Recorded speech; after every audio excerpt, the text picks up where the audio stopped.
Depuis la disparition du petit Émile le 8 juillet dernier, la tension est palpable au Verney.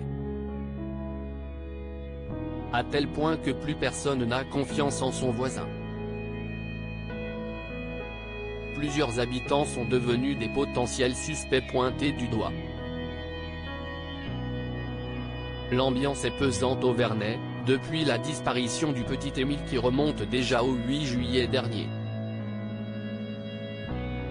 Rappelons notamment qu'il y a quelques jours seulement, le maire du Haut-Verney François Balic a prolongé l'interdiction d'accès du hameau à toutes celles et ceux qui n'y possèdent pas de résidence principale ou secondaire, à cause de l'afflux de journalistes et de visiteurs curieux en tout genre.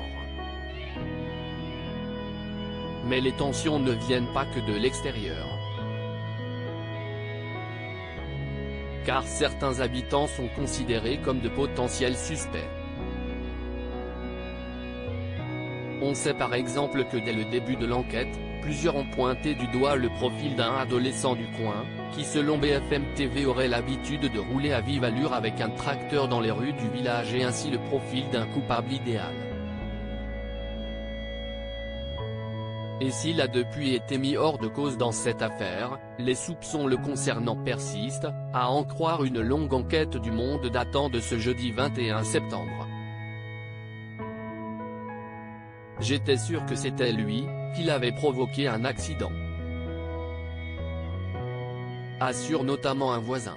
Mais il n'est pas le seul à être suspecté. Il y a un homme qui affirme être regardé de travers parce qu'il aurait une tête de violeur. Les habitants du Verney ne sont désormais plus vraiment sûrs de savoir qui sont les personnes qui les entourent. À tel point que certains Vernetois sont persuadés que des gendarmes en civil viennent se mêler à eux, incognito, lors des fêtes de village. Le maire du village confirme au Monde que cette affaire rend dingue tout le monde au sein de cette petite commune du sud de la France, si est un mystère. Un mystère que l'on retourne dans tous les sens. Pourquoi les gens s'y intéressent autant ? Parce que si est aussi mystérieux qu'un miracle.